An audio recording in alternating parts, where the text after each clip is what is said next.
ఓదార్చడము, అంతేకాకుండా పార్టీ అధ్యక్షులు నడ్డా గారు, హోంమంత్రి రాజ్నాథ్ సింగ్ గారు, ఇతర మంత్రులందరూ కూడా మన్మోహన్ సింగ్ లాంటి మహనీయుడి యొక్క అంతిమ సంస్కార కార్యక్రమంలో పూర్తి స్థాయిలో పాల్గొనడం జరిగింది. భారత ప్రభుత్వం మోడీ గారు ఒకటే చెప్పారు, మన్మోహన్ సింగ్ గారి యొక్క స్మారక కట్టడం విషయంలో కూడా దేశ ప్రధానులందరికీ ఏ నిబంధనల ప్రకారం ఎలాగైతే చర్యలు తీసుకున్నారో అలాగే మన్మోహన్ సింగ్ గారి యొక్క అదే గౌరవ మర్యాదలు అందాలని కేంద్ర ప్రభుత్వము తరఫున అమిత్ షా గారు స్వయంగా మాట్లాడి ఈ విషయంలో నిర్ణయం తీసుకోవడం జరిగింది. కాంగ్రెస్ పార్టీ రాజకీయాలకు అతీతంగా అన్ని వర్గాల ప్రజలు అన్ని రాజకీయ పార్టీలతో కలిసి ఐకమత్యంగా నివాళులు అర్పించాల్సినటువంటి సమయంలో రాజకీయాలు చేయడము కాంగ్రెస్ పార్టీ యొక్క దివాలాకోరుతనానికి అద్దం పడతా ఉంది. ముఖ్యంగా ఇటీవల కాలంలో రాహుల్ గాంధీ ప్రతి విషయాన్ని రాజకీయం చేయడము, ప్రతి విషయంలో దుందుడుకుతనంతో వివరించడము, చివరకు బోర్లా పడడము ఆయనకు అలవాటైపోయింది. కానీ ఇలాంటి విషయాల్లో ఇతర విషయాల్లో రాజకీయాలు చేసి బోర్లా పడితే అది మీ పార్టీకి నష్టం కావచ్చు. కానీ ఒక మహానుభావుని విషయంలో కూడా ఈ రకంగా దుందుడుతనంతో వివరించడం ఏదైతే ఉన్నదో మరి అందరూ బాధపడ్డ విషయాన్ని సందర్భంగా మనం చేస్తున్నాం. అంతేకాదు ఈరోజు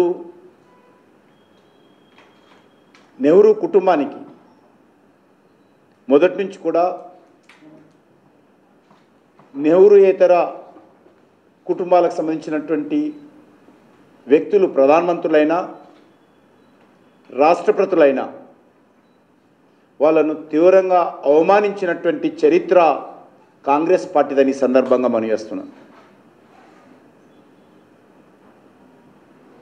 భారతరత్న మాజీ ప్రధానమంత్రి పివి నరసింహారావు గారు కానీ లేక కాంగ్రెస్ పార్టీకి సీనియర్ నాయకులుగా కాంగ్రెస్ పార్టీ ట్రబుల్ షూటర్గా వివరించినటువంటి ప్రణబ్ ముఖర్జీ గారు కానీ కాంగ్రెస్ పార్టీ ఎలా ప్రవర్తించిందో వాళ్ళ కుటుంబ సభ్యులు పివి నరసింహారావు కుటుంబ సభ్యులు కానీ ప్రణబ్ ముఖర్జీ కూతురు కానీ తెలియజేసిన విషయాలు ఈ సందర్భంగా మనం చేస్తున్నాం.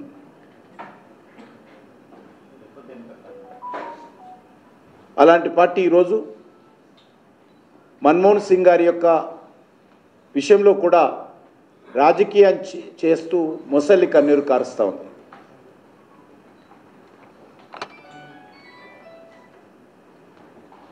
సోనియా వారి కుటుంబ సభ్యులు ఏ రకంగా మన్మోహన్ సింగ్ గారిని ఎన్ని రకాలుగా వారు ప్రధానమంత్రిగా ఉన్నప్పుడు అవమానం చేశారో, అవహేళన చేశారో, నవ్వులపాలు చేశారో, అగౌరవపరిచారో మనకందరికీ తెలుసు.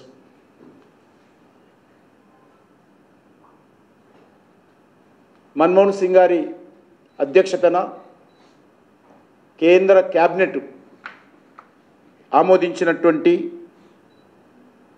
ఒక ఆర్డినెన్స్ను మరి చించివేయడము,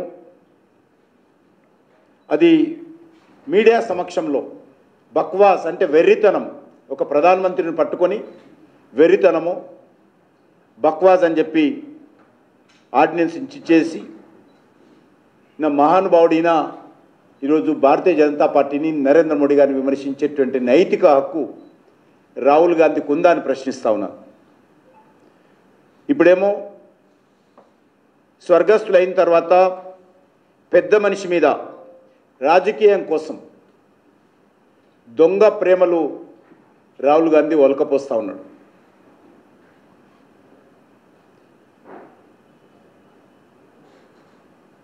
అంతేకాకుండా